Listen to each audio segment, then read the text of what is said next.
우리 호산나 찬양대가 이 코로나 사태를 겪으면서 영성이 더 깊어진 것 같아요. 피 흘려 사신 교회를 사랑합니다 라고 하는 놀라운 고백을 이렇게 힘있게 찬양하는 모습을 보면서 마음에 큰 감동이 되고 또 울림이 있습니다. 주님께서 귀하게 흠양하셨는 줄로 믿습니다. 우리 지휘자님과 모든 대원들께 진심으로 감사의 마음을 전합니다. 옆에 있는 우리 성도들 바라보면서 오늘은 좀 고백하고 인사하면서 말씀을 나누길 원하는데요. 함께해서 행복합니다. 우리 옆 사람 보고 인사합니다. 함께해서 행복합니다. 할렐루야. 또 오늘 1층 영상 예배실에 또 어르신들이 많이 모여서 예배 드리는데 어르신들도 늘 행복하시길 바랍니다. 우리는 누구? 우리는 함께해서 행복한 사람들. 할렐루야. 우리 갈릴리 교회 성도들이 되시기를 바라고요. 오늘 짧은 말씀이죠. 이 3절의 짧은 말씀인데 이 말씀은 주님께서 산상에서 직접 선포하신 그런 생명의 말씀입니다. 그래서 이것을 우리가 흔히들 산상수훈이다 이렇게 말하는, 어떻게 보면 복음의 핵심이 되는 그런 말씀이죠. 우리는 가만히 보면은 어둠 때문에 늘 힘들어해요. 어둠의 현실 때문에 마음이 무너지기도 하고 또 어둠의 상황 때문에 이런저런 고민 가운데 거하기도 하죠. 그런데 오늘 말씀을 들여다보면 주님께서 당신을 따르던 사랑하는 제자들과 무리들을 향해서 이 빛에 관련된 말씀을 하시는 거예요. 그러면서 하시는 말씀이 너희는 이 세상의 빛이라 라고 하는 엄청난 말씀을 하시는 겁니다. 여러분, 빛은 결코 어둠에 의해서 갇히지 않습니다. 어둠이 짙으면 짙을수록 빛은 더 밝게 빛나게 돼 있어요. 그렇기 때문에 빛은 결코 어둠을 탓하지 않습니다. 주님께서 사랑하는 제자들과 그와 함께하는 무리들에게 너희는 이 세상의 빛이라, 이 어두운 세상의 빛이라고 그렇게 선포하고 계신 거죠. 우리 그리스도인들은 누군가요? 우리의 존재의 정체성에 관련된 놀라운 말씀이라고 저는 확신합니다. 저는 말하기는 여러분이 여러분의 가정에 빛이 되시기를 바랍니다. 여러분 때문에 여러분의 가정에 어둠이 사라지기를 바랍니다. 여러분이 여러분의 직장에 빛이 되시기를 바랍니다. 여러분 때문에 여러분의 직장에 어둠이 사라지길 바라고, 우리 갈릴리 교회 성도들 때문에 이 사회에 어둠이 사라지는 은혜가 있기를 간절히 바랍니다. 빛은 어떤 경우도 어둠을 탓하지 않는다. 어둠이 짙으면 짙을수록 그 빛은 밝게 빛나는 법이기 때문에 그렇다라고 하는 사실이에요. 여러분이 빛이심을 잊지 않는 갈릴리 교회 성도들이 되시기를 바랍니다. 오늘은 국가적으로는 순국 선열들을 기리는 현충일이고 또 교단적으로는 감리교 평신도 주일 아침입니다. 우리가 한국 근대사를 보면 정말 암울했던 그런 극도의 어두운 상황 속에서 세상의 빛으로 역사의 무대 속에 그렇게 빛나는 삶을 살았던 수많은 감리교 평신도 지도자들이 있었음을 우리는 알게 됩니다. 오늘 특별히 뜻깊은 날을 맞이하면서 제가 여러분에게 자랑스러운 감리교 평신도 지도자 3사람만 짧게 소개하고자 합니다. 첫째로 한국의 성각자 윤치호 선생입니다. 한국 최초의 감리교인이었던 이 윤치호 선생은 김혁균과 함께 개화파 인사들과 이렇게 교류하면서 조선의 개화를 위해서 헌신의 노력을 했던 그런 인물입니다. 1884년 이 갑심정변이 일어나자 이 청나라 상하이로 유학을 떠나게 됩니다. 그래서 그곳에서 유학을 하다가 선교사들의 영향을 받아서 한국인으로서는 최초로 남감리교회 교인이 됩니다. 그리고 당시 선교사로 활동하고 있었던 A.C. 앨런이라고 하는 선교사의 도움을 받아서 미국의 유학길을 오르게 됩니다. 밴더빌트 대학하고 에머리 대학에서 공부를 해요. 영어도 배우고 신학도 배우고 인문사회과학을 공부합니다. 그런데 그 좋은 시설에서 그런 귀한 공부들을 하면서 가슴에 울림이 있는 거예요. 조국의 현실을 생각해 보면 너무너무 가슴이 아픈 거예요.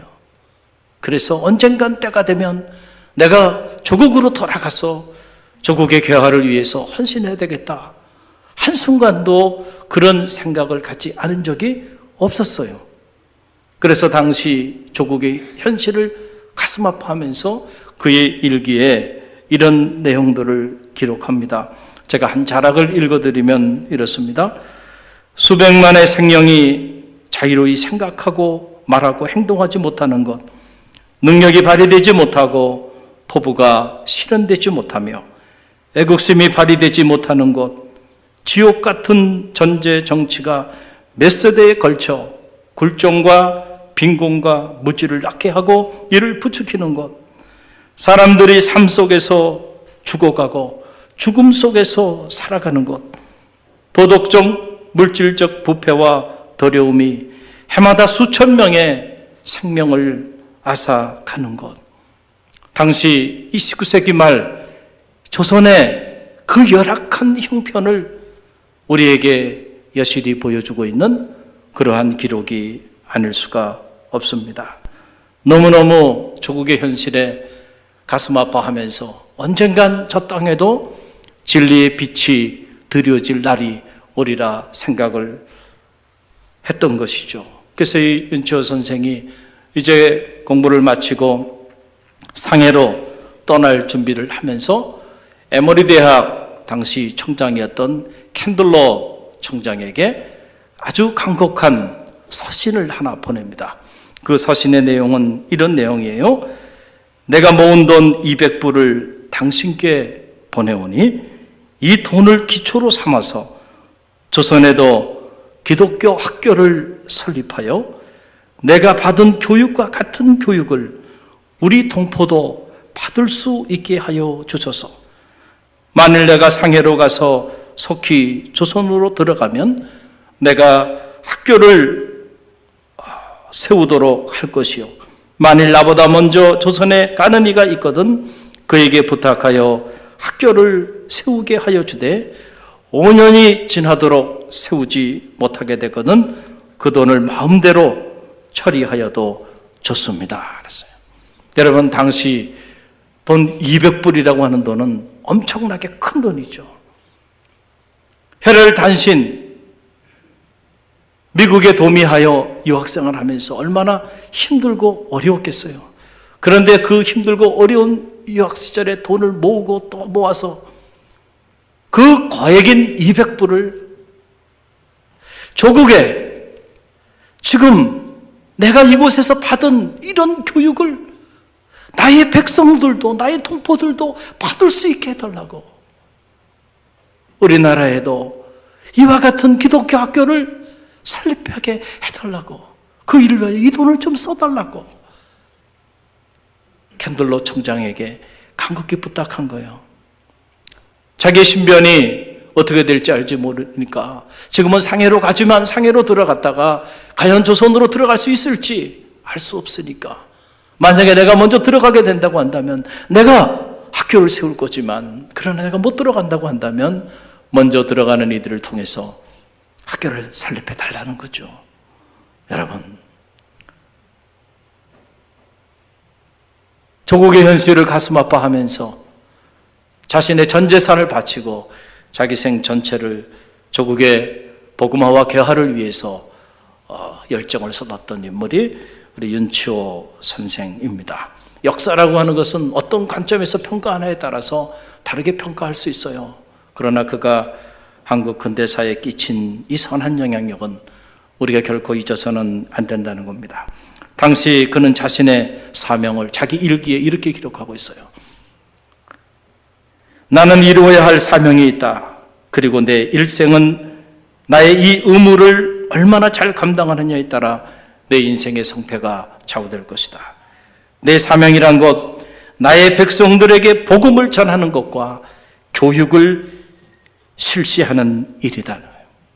나의 평생의 사명은 나의 백성들에게 복음을 전하는 일과 그리고 교육을 시키는 일이 내 평생의 사명이다.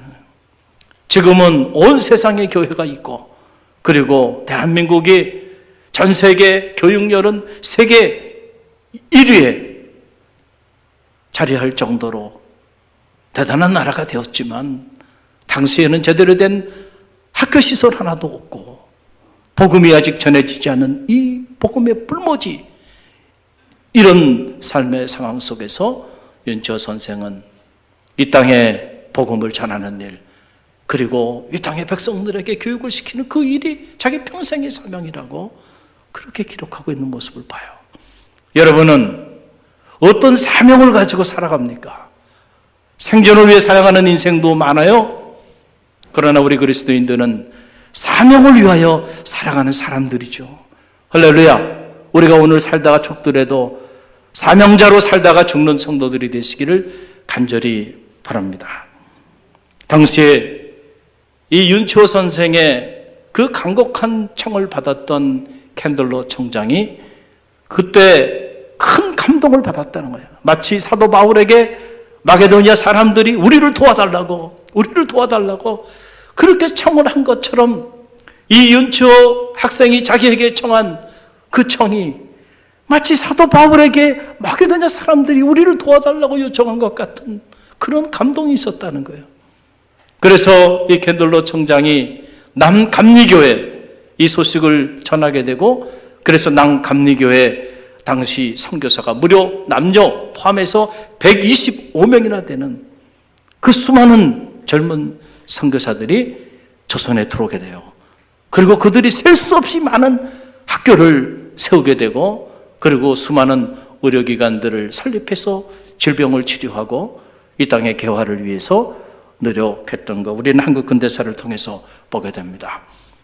조국을 떠난 지 10년이 지난 이후에 10년 만에 조선 땅에 귀국한 윤치호 선생은 민족 계몽운동을 전개하면서 1897년 이상재 선생, 서재필 선생 등과 함께 이 독립협회에 가입해서 활동을 하다가 독립협회 회장으로 나라의 독립을 위하여 헌신의 노력을 쏟습니다. 그리고 독립신문을 직접 편집해서 민족의 미래를 위해서 어떤 상황 속에서도 배움의 길을 놓지 말도록 계몽사역들을 하게 되는데, 그때 썼던 글의 한 자락을 여러분에게 읽어드리면 이렇습니다. 우리는 배우고 또 배워야 한다. 우리는 현명해지기 위하여 배워야 하고, 근면해질 것을 배우고, 능률적이 되도록 배우고, 뭉치는 법을 배우고, 기다리는 법을 배우고, 자유를 통달하되 그것에 의해 좌우되지 않는 법을 배워야 한다. 배움에 관한 이 간절한 열망, 누군가는 이런 간절한 열망들이 있었기 때문에 그 간절한 그 열망이, 그것이 하나의 씨앗이 돼서 오늘과 같은 대한민국이 가능했다고 하는 사실을 우리는 결코 잊어서는 안 됩니다. 이 어두운, 칠흑같이 어두운 이 절망스러운 암흑의 현실 속에서도 꿈을 가지고 이 땅에 생명의 빛으로, 진리의 빛으로 살았던 이런 자랑스러운 감리교 평신도 지도자들이 있었음을 오늘 우리가 감리교 평신도 주일을 맞이하면서, 특별히 현충일을 맞이하면서 우리의 가슴에 새기는 은혜가 있기를 간절히 바랍니다. 또 한 인물은 인간 상록수 최용신입니다. 우리는 시문에 상록수라고 하는 작품을 다 알고 있죠. 이 시문의 상록수라고 하는 이 소설은 실제 인물인 최용신을 모델로 그렇게 쓰여진 작품입니다. 최용신은 이 윤치호 선생의 영향으로 남감리교회 선교사들이 들어와서 수많은 학교들을 세우는데, 그 학교 중에 하나 루시 여자 고등보통학교를 졸업하게 됩니다. 그리고 130년의 역사를 가지고 있는 지금 서울 냉천동 감리교 신학대학의 전신인 감리교 여자 협성 신학교에 입학해서 수학을 하게 됩니다. 그 수학을 하던 중에 농촌의 현실을 바라보게 돼요. 그 농촌의 현실을 보니까 당시에는 농민들이 다 글을 알지 못하는 문맹인들이었단 말이에요.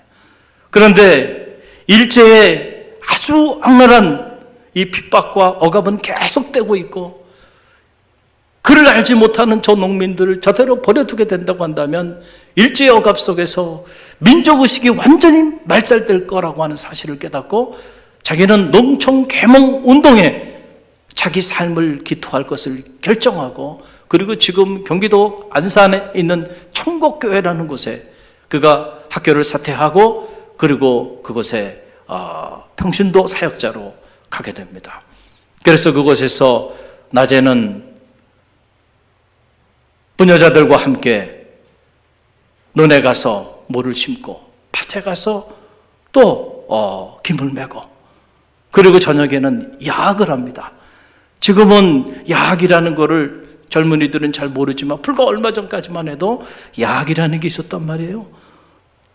학교 다니기 어려운 노동자들을 위해서 이렇게 저녁에는 공부할 수 있도록 대학생들이 야학도 하고 했어요. 이미 그 당시에 이 최용신이 이 농촌에 내려가서 밤에는 야학을 하면서 부녀자들과 젊은이들에게 글을 가르친 거예요. 한글을 가르치고 산수를 가르치고, 그리고 이렇게 수혜도 가르치고, 그리고 신앙과 민족의식을 고취시키는 그런 일을 하였습니다. 그러면서 그가 그때 했던 말들이, 이제라도 자녀들에게 열심히 공부시켜 나라를 찾고 잘 사는 국가를 만들어야 합니다 라고 호소하면서 그가 낮밤을 가리지 않고 이렇게 농촌 계몽 사역에 헌신을 하게 됩니다.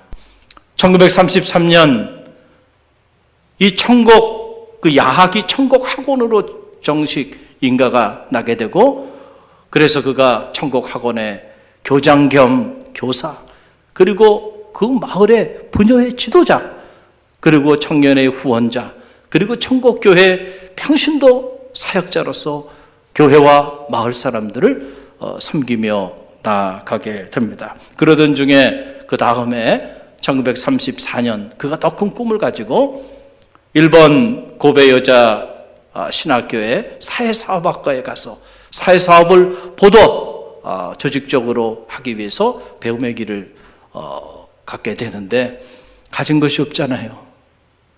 그래서 그가 굶주림 속에서 유학생활을 하다가 결국 과로와 영양실조로 쓰러져서 공부를 마치지 못하고 결국 천국으로 다시 돌아오게 돼요. 천국에 돌아와서 좀 쉬었어야 되는데 다시 천국에서 농촌 계몽 운동을 위하여 열정을 쏟으면서 그 사역을 이어갑니다. 그러던 중에 결국 장중첩종이라고 하는 장이 이렇게 막 꼬여 들어가는 그 질병으로 인해서 25살의 꽃다운 나이에 하나님의 부르심을 받게 됩니다. 짧은 생을 살다가 갔지만은 그러나 그가 남긴 이 상록수 정신은 영원한 거죠. 그 이후에 한국 근대사의 농촌 계몽 운동의 불씨가 되었고 혈시가 되었어요.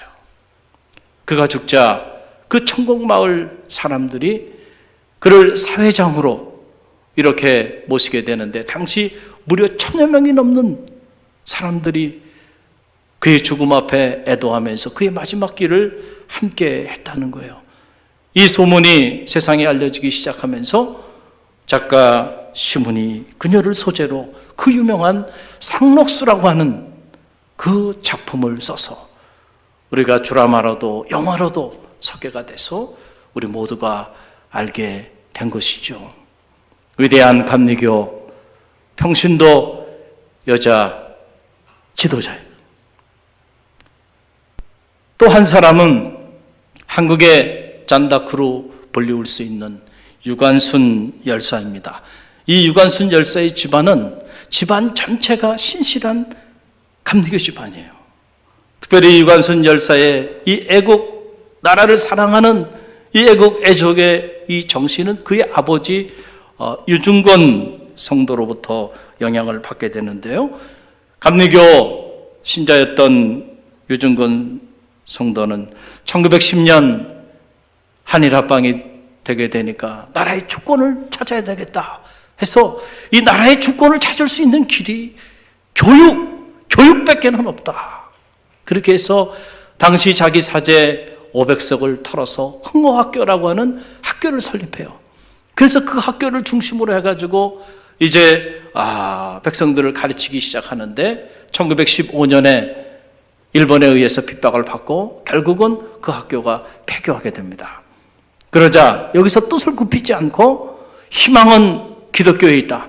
그래서 기독교를 중심으로 민중 계몽 운동들을 마을의 유지들과 함께 힘을 합쳐가지고 교회를 중심으로 이런 계몽 사역들을 전개하게 됩니다. 그러던 중에 딸이 서울에 당시 이화여자 고등학교에 재학 중에 있었는데 유관순이 딸이잖아요. 근데 그때 1919년 3월 1일 독립만세운동이 일어나게 되고 그 소식을 딸로부터 듣게 돼요.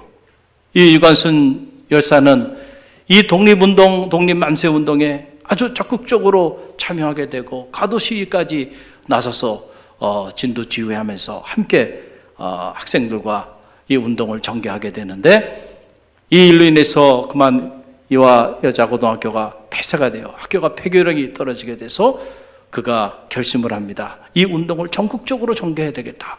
그래서 고향으로 돌아와요. 고향에 돌아와서 아버지와 함께 이 운동을 전개하기 위해서 함께 힘을 합치게 됩니다. 그래서 당시 천안, 연기, 청주, 진천 등지 학교와 교회들을 찾아가면서 만세 운동을 협의하고 드디어 음력 3월 1일 아운의 장터에 3,000명이 넘는 사람들에게 태극기를 나눠주면서 만세 운동을 전개하게 됩니다. 이 일로 인해서 당시 출동한 일본 헌병대에 의해서 유관순 열사는 그 자리에서 체포당하고 그리고 그의 아버지 유증건 씨와 그의 어머니 이소재 여사는 그 자리에서 헌병들에 의해서 피살돼요. 그리고 이 유관순 열사는 이제 공주 검사국으로 이송이 되는데 그곳에서 자기 오빠를 만나는데 그 오빠도 영명학교에서 이 3.1운동을 진두지휘하다가 붙잡혀서 감옥에 갇히게 된 것이죠. 그 이후 유관순 열사는 이 서대문 형무소로 이감이 되게 되고 그곳에서 옥고를 치르고 3년 이상의 형을 받다가 특별히 심한 고문을 받다가 방광이 파열이 돼서 세상을 떠나게 됩니다. 그 이후에 대한민국은 그녀의 애국애족을 기리면서 건국 훈장, 독립장을 수여하였고 또 충청남도는 2002년에 유관순 열사를 기리면서 유관순 상을 제정하기도 했고 또 국가는 그의 아버지 유증건 성도를 위해서 대통령 표창을 하사하기도 하였습니다. 온 가족이 신실한 감리교도들인데 이 나라의 독립을 위하여 온 가족이 피를 흘리고 죽어간 순교자 집안이에요. 여러분, 오늘 우리가 지금 누리고 있는 이 자유, 오늘 우리가 누리고 있는 이 독립, 오늘 우리가 이렇게 편하게, 이렇게 아름다운 공간에서 하나님께 나와 예배 드릴 수 있는 이 신앙의 자유조차도 우연히 주어진 게 아니다는 거예요. 누군가 오늘 있게 하기 위하여 흘린 피와 땀과 희생이 있었음을 우리는 결코 잊어서는 안 된다라고 하는 사실이에요. 특별히 믿음의 선각자들이 이 땅의 개화와 이 땅에 하나님의 나라를 실현하기 위해서 흘렸던 땀과 피와 희생을 우리는 결코 잊어서는 안 된다는 거예요. 특별히 한국 근대사를 돌아보면 한국 감리교회는 의료 선교, 학원 선교, 그리고 민중 계몽 운동의 선봉에 서서 이러한 역할들을 감당했던 유일한 개신교단입니다. 연세대학 세브란스의 효시인 최초의 서구식 사립의료원, 시병원이라고도 불렸던 이 정동병원, 그리고 이화여자대학병원의 효시인 한국 최초의 여성 전문병원인 보구여관, 한국 최초의 서구식 학교인 배재학당, 그리고 감리교 신학교의 교시인 한국 최초의 개신교 목회자 양성을 위하여 설립된 협성신학교, 이화여자대학교의 효시인 한국 최초의 여성교육기관인 이화학당 등이 감리교 평신도 선교사들과 감리교 평신도 사역자들에 의해서, 선각자들에 의해서 세워진 19세기에 세워진 대표적인 의료기관이고 대표적인 학교들이죠. 그 외에도 수많은 의료기관과 수많은 학교들을 이 땅에 세워서 오늘 우리에게 교육이라고 하는 그러한 놀라운 혜택들을 갖게 하는 단초가 되었다는 사실이죠. 그 외에도 한국교회 모교회인 정동교회, 그리고 3.1운동의 본산지인 상동교회, 그리고 종교교회, 그리고 광희문교회, 석격교회, 그 수많은 교회들을 세우고 그 교회들을 통하여 셀 수 없이 많은 각 분야의 선각자들이 배출된 거, 우리는 한국 근대사를 보면 알게 돼요. 참 놀라운 일이 아닐 수가 없죠. 우리 갈릴리 교회도 위대한 민족 지도자였던 박현숙 장로님, 감리교 평신도 여성 지도자죠. 이 박현숙 장로님에 의해서 세워진 교회가 바로 이 갈릴리 교회입니다. 저는 말하기는 우리 갈릴리 교회가 이런 자랑스러운 감리교의 역사와 전통을 이어가는 그런 교회가 되기를 간절히 바랍니다. 언제인지 알지 못하지만 훗날 우리 갈릴리 교회를 통하여 각 분야별로 이 나라와 민족 그리고 세계 열방을 품고 이 세상에 빛과 같은 존재로 그렇게 살아갈 위대한 하나님의 사람들이 수없이 배출되어지는 그 꿈을 우리가 함께 꾸는 갈릴리 교회 모든 성도들이 되시기를 간절히 바랍니다. 꿈은요, 꿈을 꾸는 자에게 허락해 주시는 하나님의 선물이에요. 누가 꿈을 이룹니까? 꿈을 꾸는 자가 꿈을 이뤄요.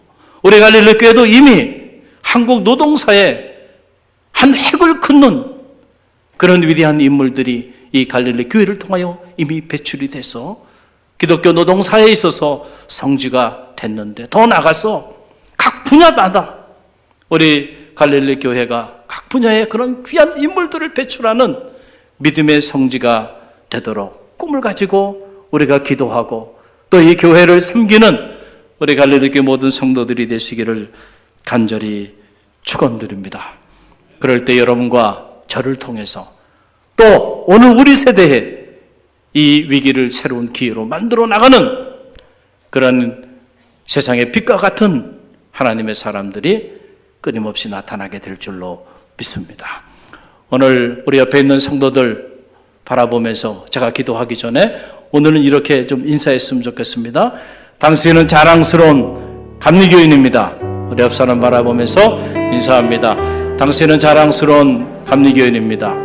할렐루야. 이 자랑스러운 전통을 이어가는 갈릴리 교회 모든 성도들이 되시기를 바랍니다. 우리 함께 잠시 기도합니다.